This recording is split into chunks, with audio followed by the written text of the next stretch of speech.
Presented by Kamuk Ukulele Magazine, this is Ukulele Stories. Ralph Shaw, welcome to Ukulele Stories. Hello, Cam. Nice to be here. We were trying to decipher when we first met off air just then, and we think it was 2012, probably in Sydney, and then we went on to both perform at the Melbourne Ukulele Festival that year. A bit of a high period, I think, in Australian ukulele, that sort of era. What was it like for you? Yeah, it really was. It was sort of a high point for the ukulele generally, I think. Now the ukulele is such a common thing; everybody knows about it. But at that point, it was still the domain of those that were in on it, and it was just kind of coming to an end. That visit was made possible by the wonderful John Chandler. He got in touch with ukulele clubs, and the Melbourne Ukulele Festival had booked me. And I was there for a month. So that was my first experience of Australia, just traveling around, seeing, golden beaches wherever you go. And yeah, I even saw a kangaroo at one point. That's good. In the wild or in a zoo? I'd been there about 3 weeks. And I said to somebody, I've been here in 3 weeks. I still haven't seen a kangaroo. What's going on? And he said, oh, we'll find one for you. So got me in the car straight away. And off we went. I'm trying to remember where it was. It was somewhere where there was it was like a university campus. And there they were. The kangaroos were grazing on the grass. Brilliant. I'm not sure I've ever asked you this question. So what actually led you to start playing the ukulele in the first place? Well, it started with a banjo I'd found in the attic. It wasn't a very good one, and so I saved up some money to buy a car with, and I bought a better banjo, a 5-string banjo. So that was my instrument as stringed instruments go. I went to Vancouver and auditioned for a vaudeville show that they had going on, and I sang Leaning on a Lamppost with this 5-string banjo. And the woman who was directing the show, her name's Bev Adams, and she's still alive, going strong. She's in a care home, and we're still in touch. She said, "You need to do that song on the ukulele, and I've got one for you." So she gave me this ukulele that had belonged to her son, and it was awful. I changed the strings on it, and it was a bit better. And I got addicted to it. This was the era, like 1990. Everybody had Walkmans when they were walking on the street. Well, not me. I had my ukulele. I had my gardening outfit on and just strumming away, playing when I'm cleaning windows all the way. So it was that addiction that so many ukulele players discover. Once you start, you just can't put it down. Yeah, totally. Yeah, I mean, that's similar to my story in that, I was a bit younger than you, but I started around that same time, 1989, 90, getting my first uke and asking my relative to show me how to play George Formby songs. But it was a lonely time, wasn't it, for ukulele, the 90s? It was, but that's also what was cool about it. Like just trying to find the information, how to, I was listening to George Formby and going, how does he do it? You can't figure it out. You can't make it up. And I was asking everybody. I was, charango players from the Andes and, you name it. Anybody that could play a stringed instrument well, I was saying, how does he do it? And no one could tell me. It was only when I came on a visit to England and met Dennis Taylor, who was the president of the George Formby Society. He showed me the split stroke, the legendary split stroke. I left his house thinking, oh, I can do it now. And by the time I got home, I'd forgotten it again. I had to spend another afternoon with him being shown how to do it. That learning period was wonderful. And the other cool thing about that time, because of our independent loneliness, everybody doing their own thing, people developed their own style of playing, their own style of performance, so that when they had the early festivals, you got there and it was an incredible smorgasbord of very different performers who just happened to use the ukulele. And that's one thing that's changed now, I think, because we've all become teachers and we've taught other people what we do. And everybody sounds like us, so the ukulele has become much more of a general thing where everyone sounds kind of the same now. That is so true. And, I was just talking with, you might remember Rose Turtlertler from Melbourne. I do, yeah, lovely, yeah. Yeah, so I actually just caught up with her at a uke fest down in Tasmania where she lives now. We were talking about how the scene has changed. And I think you've actually hit the nail on the head because we were kind of wondering why it's a little bit homogenized now in some ways. And it's great that millions of people are playing the ukulele, but I think actually, yeah, you've got a great theory there on why it is like it is, because yeah, their individuality to some extent has been lost just through natural causes, really. Yeah, yeah. I don't think there's any way around that. But it also that same kind of theory also shows me why Australians are such interesting performers and musicians. They're far away from, just geographically. The whole country is far away from other places, and then you can be in Australia. You can be far away from other Australians. So it just seems to me there's a lot of cool and different, interesting, weird stuff in Australia that is something else. Yeah. Well, you didn't start out as a musician, though. You did a degree in applied physics, I believe. What led you down that path to begin with? Everybody, parents, teachers, the system. The man. Yeah, I've always been a musician. I was a little kid lying in bed just thinking of songs and singing them, and then my mum telling me to, stop singing and go to sleep. The music was always there. If that had ever been proposed as an option, I would have, just gone that way the whole time. But nobody did. Music, art, that you can do that in your spare time. But first of all, get yourself a degree to fall back on. So, yeah, I did, passably well at school and went to Liverpool Polytechnic, got a degree in applied physics. Piece of paper to fall back on, which is the worst advice ever. I don't know if you've ever tried falling back on a piece of paper, but it hurts. It really was terrible advice because I had no interest or passion for physics at all. In fact, what I learned was that there are other people that are way better at this than me, and it's pointless me pursuing this. However, while I was trying to memorize all that stuff, I learned to juggle, I learned to play the banjo, and all these other distractions that just kept me sane. And by the time I got my degree, I had most of the skills required to become a clown, ironically. So when I went to Canada, I discovered that was a way into being a self-employed entertainer, was to be a clown. And I already had the ukulele by then. So the first part of my act was to walk in with a big guitar case, open that up, and then take out the little ukulele, which people didn't really know about at that time. And so that was the first joke of the show, was to take out the uke and play a song on it. So Mm. Did you ever work as a physics teacher or anything, or work in physics at all? sort of. I was on what's called a sandwich course. So you study as a sandwich with working in industry.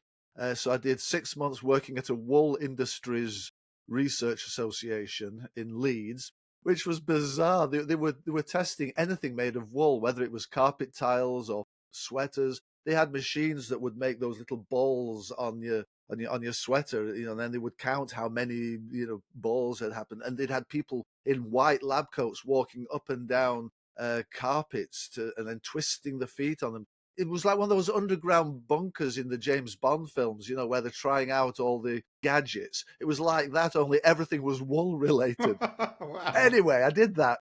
When the next 6 month session came along, I asked my dad if he had any contacts back in Canada. He had worked there as in the subarctic, and he wrote a letter. And sure enough, I happened to get the same job that he had done when I was born at the McGill University Subarctic Research Station in northern Quebec.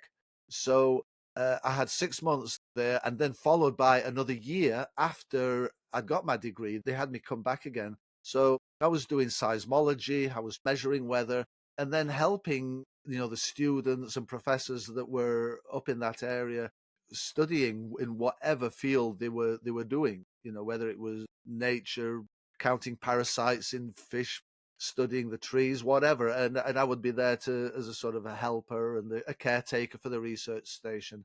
And that was a fantastic time because it was supposed to be sort of science, but you're there in an isolated place in the subarctic, and it gave me lots of time to just have fun. We made our own entertainment. So that's where I was writing songs and parodies, and we'd have parties every weekend, and I'd just come up with stuff to entertain people. So that gave me the bug, really, to be an entertainer. And I loved being there, but it was such a small isolated place, I knew I had to go somewhere else to pursue performing. So that's kind of how I ended up in Vancouver in the end. Mm. How did you break it to your dad that you're going to go to Vancouver and play the ukulele instead of working in physics? Well, sort of a double-edged sword. In one sense, he was good. He'd been a teacher. He was a former head teacher that he'd worked with.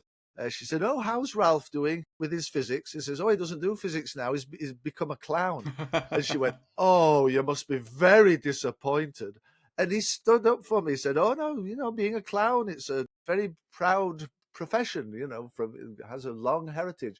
So he stood up for me in that case. However, after I'd done the research station stint and I was living back at home, I'd been there 8 or 9 months, just going off with my banjo, busking, and he was actually getting fed up of this. When are you going to get a proper job now? What are you going to do? And this was before I became a clown. I thought, right, I'll go back to Canada, and so I went to Canada. No thought of emigrating. I just thought I'd met somebody from Vancouver, so that's where I went, and that's where everything else started. So yeah, so I've sort of been pushed out of the nest a little bit at that point. Yeah. Yeah, well, you ran the Vancouver Ukulele Circle. I think you started doing that in 2000. Did you actually found the club, or were you just sort of the one running it? Yeah, no, I founded that. I told you I had the lesson with Dennis Taylor, who was president of the George Formby Society. Well, he got me to come to the Yorkshire Ukulele Circle. For the first time, I experienced that energy of having, I don't know, there's about 40 people, all with banjo ukuleles, all playing at the same time, having a thrash, and thinking, this is awesome. This is, everyone was smiling, the energy in the room, the sound of it all. It was so new, so cool. And that stayed with me. So I went back to Vancouver just with the thoughts of going, wouldn't it be great if we could have something like that?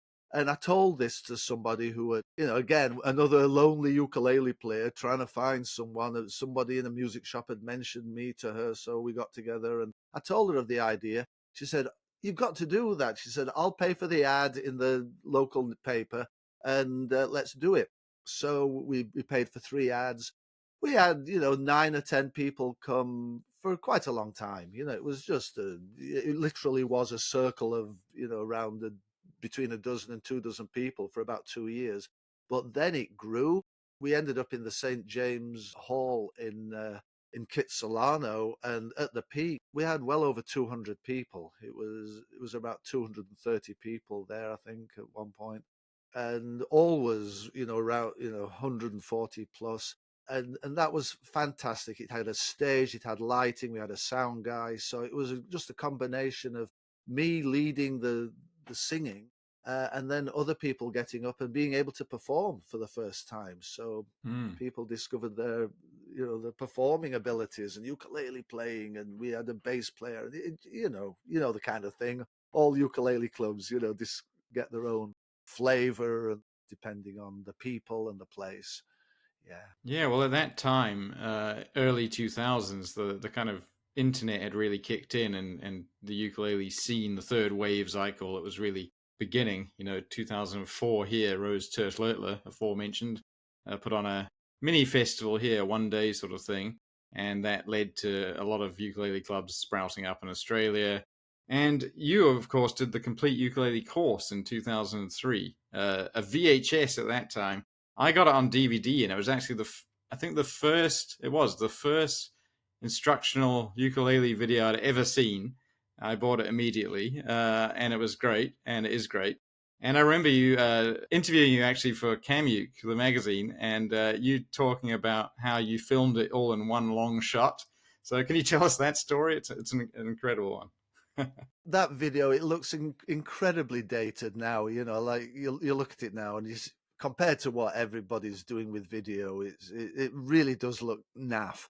But having said that, the way it came about was I was busking one day in Vancouver, at Granville Island. It was a rainy day. This is an example of get out and perform no matter what, because you never know what's going to happen. And there were a couple there visiting from Seattle who were doing the Dusty Strings Ukulele Festival at a music shop there.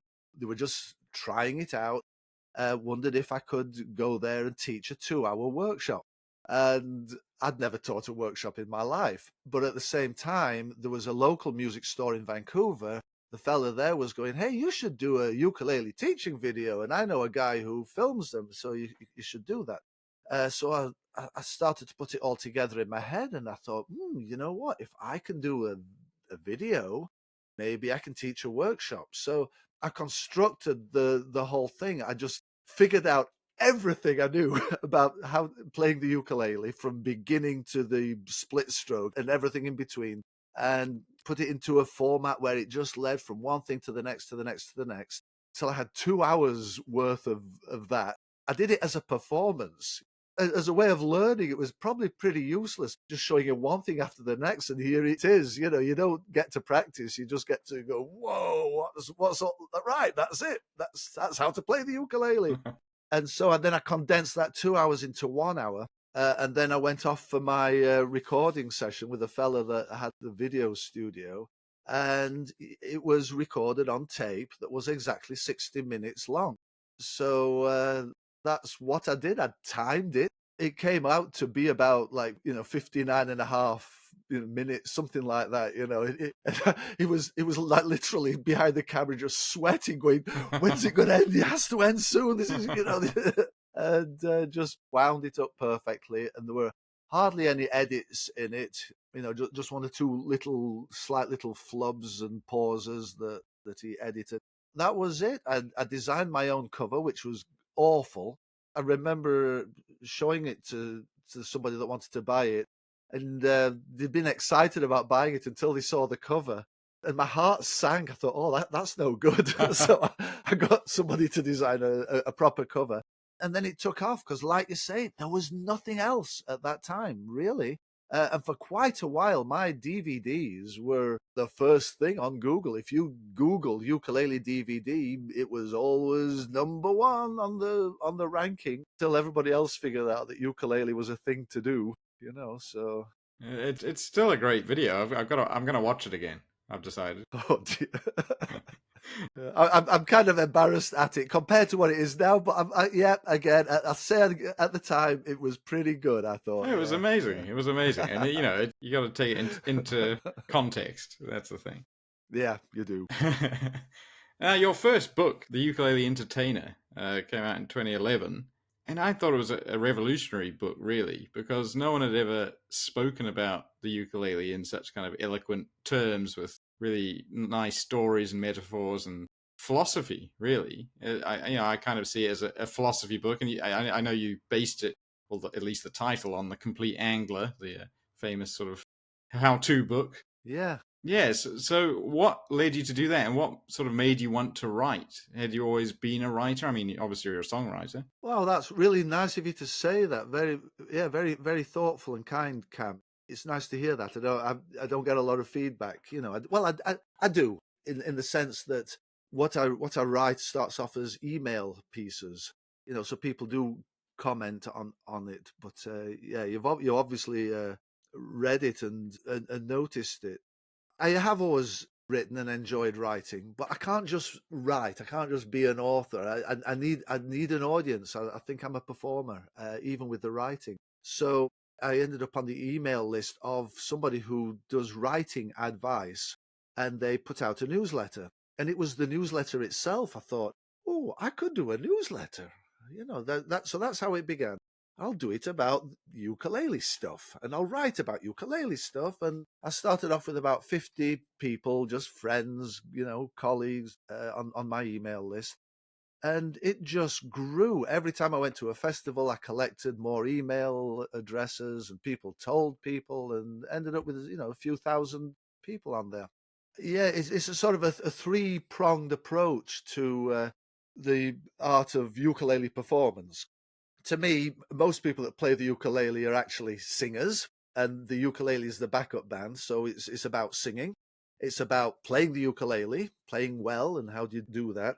And it's also about performance. So that's the art of getting up in front of people and performing. So in general terms, that's what I'm writing about. And then putting in, as you say, just stuff from my life. I mine my own experiences, things that have happened, and I like the way writing works, and I don't know how it's going to happen until I sit down and start writing. I'll start off with an idea, but then I discover it reminds me of something else, and I'll pull that in and that in, and the threads come together and then weave themselves into a narrative that ends up being about 1,000 words. Just these little pieces. At some point, I realized I had enough for it to be a book. I found myself an editor, and together we found some way to organize these pieces so they were kind of generally in sections. So here's an area about playing, here's an area about performance with stage fright, etc. Yeah, it's another outlet to be able to write, and like you say, it's philosophical. It's like why do we do it? What are we trying to achieve? And my approach is that there are people out there that want to read it. They're going through all the same things that I've gone through, so they're quite common things. Maybe not things that people often think about, but it's I sort of hone in on them and just expand on them, or just notice them. Like there's in my newest book, there was one on not losing your cool as a performer. It's got something about anger management. I saw a performer, he just lost it, got really upset about something, became really angry. But that moment, I thought, that's what everyone's going to remember. It doesn't matter how good you are as a performer. If somebody sees you lose it like that, you've done it now. And I thought that's an important thing for people to know, because you don't want that to happen even once. So if you read about that in a book, you can make yourself a mental note to not do that. Yeah, well, they're extremely helpful. Your latest one is called "Wings Are Handy Things." What is like maybe a couple of things you think people fail to do that kind of leads to bad performance? Ooh, now you're asking. There really is a lot of nuance. It doesn't matter how good you get. There's always more that you can do. Getting used to the performance space, I think, is a good one. Trying to go into a performance space beforehand to get the kind of lay of the land, because it can be so stressful when you get in and you have to plug in and you don't know where you are and you don't know what the lights are doing, and all of a sudden, you're in a panic. There's one thing that I've always said to people, and I've written about, is when you're practicing at home, practice as if you're performing. Make it as real for yourself as possible. Even if you have to line up your teddy bears on the couch and perform for them, set a microphone. It doesn't have to be switched on, but it's there in your face, and then just introduce your songs so that you can flub your lines. You go, oh, now what do I say here? Oh, I don't know. So you're making your mistakes before you ever set foot on the stage. Make that as real for yourself as possible, because when you get out there, there's a whole lot going on. You're not just playing a song anymore. There's lots of distractions, lots of stuff happening. Even like setting up your gear, like set it up at home and plug it in, unplug it. There was one awful time I had the whole sound system. I set it all up, and it was for a pilots association, and they all came in. They'd had their dinner. They all had the blazers. They were all dressed up. I was announced, and then I came on to perform. There's no sound. I hadn't connected the soundboard to the speakers. In front of everyone, I'd sort of unroll the wires and plug them in. That was the first 2 minutes of the show. The first step really is getting the songs themselves polished, because when you don't have to worry about that, then you can kind of concentrate on the niggly little things that get you there. And the thing is, you never really stop being worried about it. People ask me, because I'll say, oh, I'm a bit, little bit nervous about, what, you, Ralph? But you've done this for so long. You're so good at it. How could you be nervous? And you do, because as you get better, it's like the stakes get higher. The audiences get larger, and the expectations for what you can do get higher. So you don't want to let yourself down, and you can still forget lyrics. You can still forget anything. You will. It happens. Your books speak quite a bit about stage fright. Have you ever experienced that yourself? And what are your kind of techniques for getting over it? In all kinds of ways. I just find it fascinating because to be in the zone performing is just one of my favorite states. You know, like some people get it from riding a motorbike or climbing a cliff face. I love being on stage and, you know, when everything's going well and you can do no wrong. However, to get to that point, often have stage fright that's almost debilitating and is debilitating. And I find there's two kinds. There's one that's before you ever step on the stage. It's, you know, you've got a show coming up and you want to do a good job. It's the kind where you wake up in the night going, "Oh my God, I've got to do this thing. And how's it going to, what am I going to do?" And imagine yourself failing and forgetting things. And, you know, so that's one kind. Then there's how do you deal with it when you're actually on the stage and you're thinking, "Oh, I'm going to forget the next line of the song," and you do because you had that thought, right? I've been there. Yeah, right. Yeah, so the first one in a way is worse because it kind of ruins your life. You've got a show coming up in about 2 months' time, but because it's at a festival, you think it's some big deal in your head. The reality is it doesn't really matter because it's just normal people that are going to be there, same as anywhere else. It's just people like you, and you sort of have to train yourself to realize that that's all it is. Nothing really matters. None of it really matters. But you still want to do a good job, so it matters too. I don't get that so much now. That sort of there's a show coming up, and you know, I panic. I'm much more relaxed about it. I don't know if it's just it could be just partly age, experience, being as prepared as possible. So I have things figured out. Yeah, and just philosophically thinking it's, you know, it's not that big a deal. The actual being on stage and having that form of stage fright where you forget stuff because your mind is starting to panic and have, I think they call it a brownout. A blackout is where you actually collapse, and brownout is where your brain collapses. And it's a funny thing. Like there, you know, I had it just the other day. I was going, "Oh, I'm about to lose it here. I could lose this," and the moment passed, and that's happened so often. Mm, And it's usually near the start of the show. You know, in the first song or two, it's whoa, it's like everything's about to fall apart, and then it doesn't. Then you carry on, and it's things are okay after that. yeah. I've heard other people give me techniques. Chalmers Doan, the great Canadian ukulele teacher, he uses his left and right brain. He said one time he found himself forgetting lyrics or about to, and he said this took extreme presence of mind. I've never done this myself, but he said he found himself counting the pictures that were on the wall of this place that he was performing in, and that task sort of distracted him. So his other half of his brain could get on with remembering, you know, what the lyrics were, you know. That's a good idea. Yeah, yeah. Because it's when you try, it's when you worry about it, when you try too hard, that's when words don't come to us. We all feel it. We all have it when you're trying to think of a film star and it doesn't pop into your mind. You know, you can see the face, but because you're trying to think of it, it doesn't come. And then it comes to you, you know, 3 hours later when you don't need it anymore. Ah, the brain. It's interesting. It That's is. why I write about it. Yeah. Oh boy. Speaking of teaching there, I'm mentoring Chalmers. What do you enjoy most about teaching? Oh dear.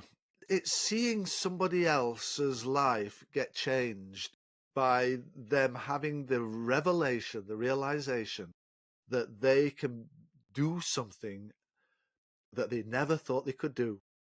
And the wonderful thing about this is that anybody who can play an instrument, anybody who can play the ukulele even a bit, has the skill to set somebody else off on a similar path. And in my new book, Wings Are Handy Things, I write about performing, and there was a young woman on the front row just watching me and smiling through the whole show. And I thought, well, she's enjoying the show to an unusual extent. And she came up to me afterwards, and it turned out to be one of my daughter's friends. And she'd been at our apartment several years earlier. It was just one evening, and for whatever reason, I just showed her a few things on the ukulele. And she said that moment had made her realize that she could be a musician. And by then, by the time she saw me, she was playing several instruments and had a whole different life ahead of her. When I think of where the ukulele's taken me, to Australia and all over North America, and the people that we get to meet, or the other performers, it's a wonderful and rich life. Being musical is a great thing, and we recognize it in other people, even if we can't speak the same language. We can all love each other's music. So I think teaching to get people on that path is the great thing.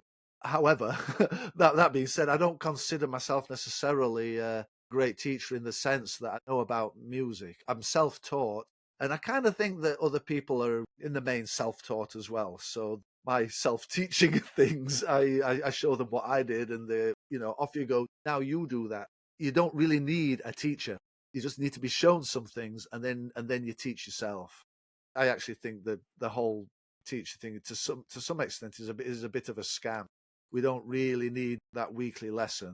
I appreciate that a lot of people really enjoy it and they get a lot out of that, but you don't have to have that to learn to play an instrument well.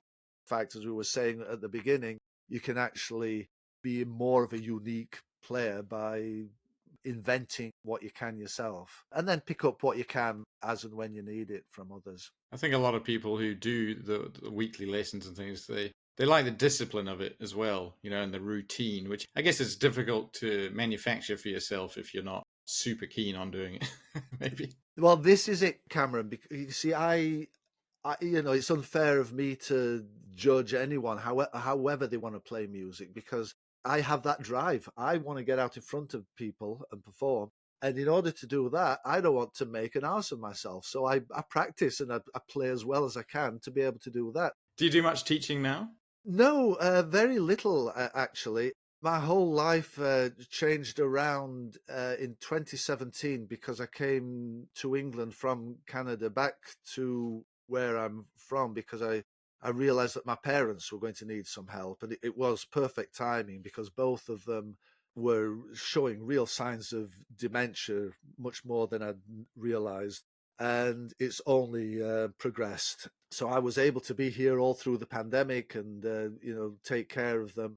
And for a few years, I've actually been more of a carer than a professional entertainer. Mm. Due to my association with Chris McShane, we had a double act called McShane and Shaw, so I was able to perform with him. But other than that, all the things I used to do in Vancouver, which was the ukulele circle, teaching workshops, traveling around, touring, all of that. I wasn't able to do any of that. So yeah, so life changes things around, and you just fit in music where you can.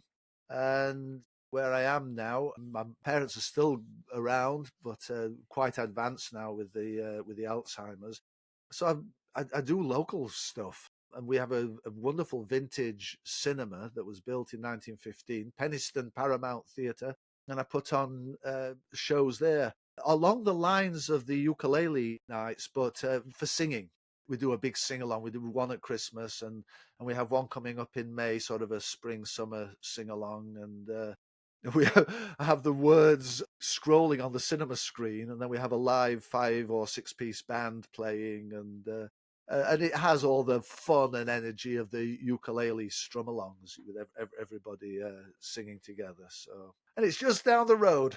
Yeah, that's terrific. I mean, I'm very sorry to hear about your parents, but obviously, congratulate you for going home and caring for them as you are. That's great. The link between music and dementia, how music can help with dementia, is quite an interesting topic, and it really is the only thing that actually lights up all of the brain at once is playing music and singing, and so it's an interesting research topic, and yeah, I just hope that more money is put into it because it could help a lot. I think if they kind of unlocked what was happening there when someone does play music. Yeah, well, I became aware of this from quite an early point because the first kind of performance I did was busking, and then I heard about care homes. So I, sent my information off to care homes in Vancouver. So I've performed at hundreds of care homes, and time again, I had that moment where I'm singing a song that I've sung many times, so often, in fact, that the actual melody has kind of changed from the way it originally was. And you've got somebody there that isn't even able to talk, and they're singing now. And they're singing the correct melody, even though they haven't heard it in 60 years. So it really is an eye opener to see people come alive when when a certain song is played for them. And I'm still doing them now. I still do the care homes, and I've got a friend also who's doing a PhD in the sort of study that you're talking about. And what she's specializing in is using music while you're showing someone a task so that it helps them to remember how to do whatever task there is that they're doing if they're singing a song or hearing music being played. So that's what she's looking into, and finding that we can do a lot more if the right music's being played. That's very interesting. It's almost like a trigger for memory. Yeah, that's incredible. Well, reversing a little bit to the McShane and Shaw, you did a lot of music together and some really amusing YouTube videos. Yeah, yeah. So I'd only been here a couple of months. Yeah, when I came back to England, and he's someone I've known since I was a child. He ran the local folk club. He's a few years older than me, I'd been thinking it'd be great to perform with somebody else. Instead of always singing alone, it'd be nice to have someone to work with. And he was the only person I could think of that might fit the bill. And then he asked me to perform with him. So yeah, we started our McShane and Shaw double act. Again, this is something I write about in the book. Is finding that partner, that person that you can work with in that way, is quite a rare thing, because you need to be not identical abilities, but you've got to match each other's abilities. If one of you is of a certain level performance and playing wise, and the other person isn't, it just doesn't work out. Well, he and I, we just clicked together. We could play stuff. I'm a good lead singer. He could take harmonies, bam, just like that. He plays bass and just instrumentation. We both play ukulele, and then he could play something while I played my chromatic harmonica. And then we were writing songs and covering songs. So yeah, we developed quite a good act, which was just getting going when the pandemic hit. So then through the pandemic, we were able to, once we could get together, we start making videos. Yeah, and then just starting to get known. We did one or two festivals after the pandemic, and people getting to know about us. And then just September of last year, he phoned me up as we were about to go recording that morning, and told me he'd had to make the decision to stop doing McShane and Shaw. Mm. So he's just been having some health concerns, and he's still working on musical stuff. He does so many things. I was kind of amazed that he was doing so much anyway. He just couldn't do it all, so he had to stop the choir, McShane and Shaw, and he's sticking mainly to the teaching. I guess there's another lesson learned there, isn't there, about getting into a partnership or a duo or a trio. That it can kind of end at any time when someone, gets ill or just doesn't want to do it anymore for a myriad of reasons. It could end. It will end. It It will will end. end. Like everything, This it will end. yeah, That's our yeah. philosophy for the day. Yeah.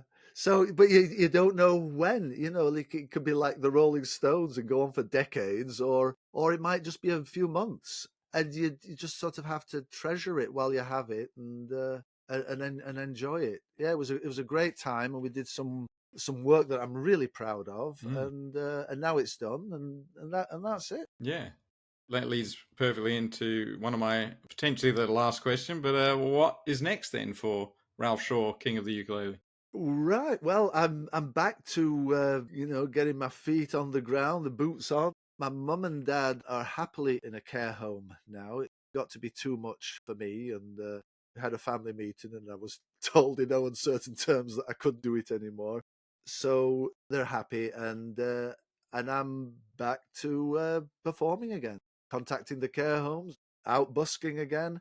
and starting another duo. I've got a partner in life and music called Catherine, and she's a fantastic clarinet and saxophone player. And we're working on our duo called Bowtie and Petal. Beautiful. I love clarinet, and that's going to go beautifully with the uke, I think. Oh, Cameron, you're gonna love this. She sounds so good. You know when you hear those really good clarinetists like Acker Bilk playing "Stranger on the Shore," she sounds like that. Oh, wow. She's got the sound. She does some percussion as well. The saxophone, same thing. The big difference between us is that I'm a really get in your face kind of performer. With everything memorized. She's a reader, so you can put anything in front of her, and she can just play a night of music just sight reading, which I could never do in a million years. No, me. So again, we're complementary but completely different abilities. So it's interesting to see where it's going. So we haven't done many performances yet, but we're enjoying the process. Well, that's very exciting. That's great.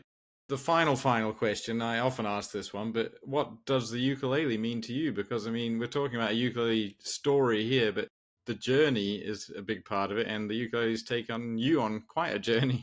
Wow, that's an interesting question because in one sense it means everything to me because of the journey that it's taken me on, and in another sense it means nothing to me because it's the music that matters. It doesn't have to be a ukulele.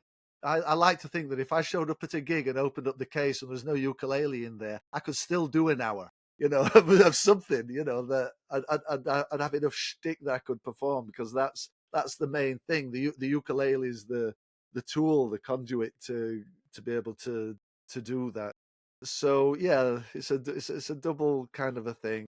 I must say I did like the earlier time that we spoke of when you felt somehow special with a ukulele. Now we're just one of millions of ukulele players. But it used to be a bit of a cool in club, and it's developed, it's moved on. The goals that I used to have with it were, being able to play a George Formby song or write an original song and do that really well.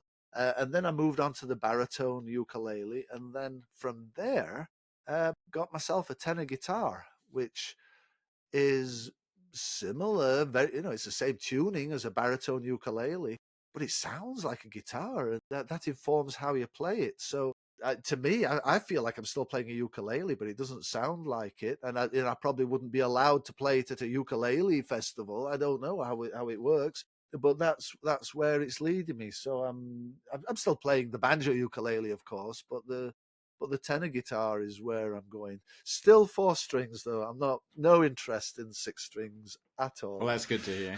Yeah. But you're right. I mean, you should just go where the music leads you. It doesn't have to be ukulele, like you say. I think to go with your new hairstyle, your new flowing locks. In some ways you're becoming more like Tiny Tim as well, because he was all about the music as well. The ukulele was secondary to his act, his singing, and his incredible knowledge of music. Yeah. And it was just part of the story. And that's the thing with this podcast as well. A ukulele story, it's only ever part of someone's story, and that's probably the most interesting part. Yeah. It's funny that you should invoke Tiny Tim because I've never aspired to look like him or really be like him, except as a brilliant performer. But yeah, I have to admit, there's probably a lot more connection than I ever intended. Well, maybe you could do a Tiny Tim tribute act alongside Bowtie and Petal. Oh, here we go. There it is. Oh, tiptoe to the window, by the window, that is where I'll be. Come tiptoe through the tulips with me. A few wrong chords there. Well, if that's not the place to end it, I don't know what is. So, no, that was fantastic. Thanks very much, Ralph. It's been a pleasure chatting to you after all these years, and hopefully we can catch up in person sometime soon. Yeah, same for me, Cam. It's been very very enjoyable to talk to someone that that has dived into the ukulele world themselves and already knows me and what I've done. So it's yeah, really refreshing. I've enjoyed it a lot. Thank you. Oh, pleasure. I mean, you're one of the originals, and so we had to have you on for sure. All right. Well, thanks again, and enjoy the rest of your day. All the best, my friend. See you next time, Cam. Keep plonking. I will. Mr. Ralph Shaw, everybody. I highly recommend that you sign up for his excellent newsletter at ralphshaw.ca. Please rate and review Ukulele Stories on Apple Podcasts, and maybe tell your uke friends about it. Until next time, keep strumming and keep smiling. To take us out, here's Ralph with an original song called Everything is Free.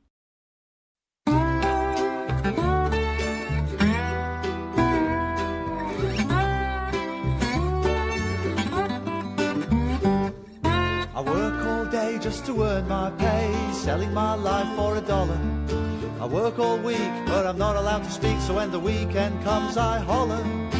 People walk by me and they haven't got a clue. They wonder who the hell I am and why I do what I do. I dance and I sing everywhere I go.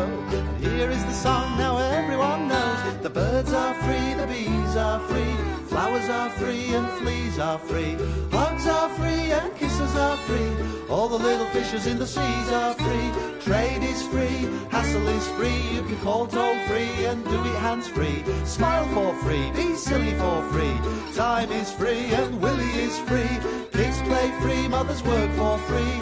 My younger brother is a jerk for free.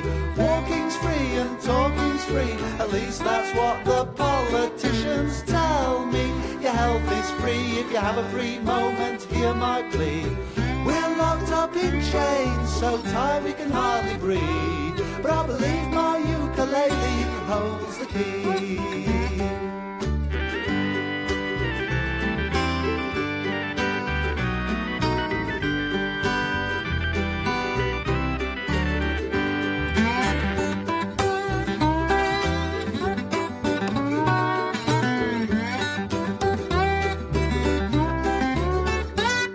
I'm a lazy man, I'm a crazy man.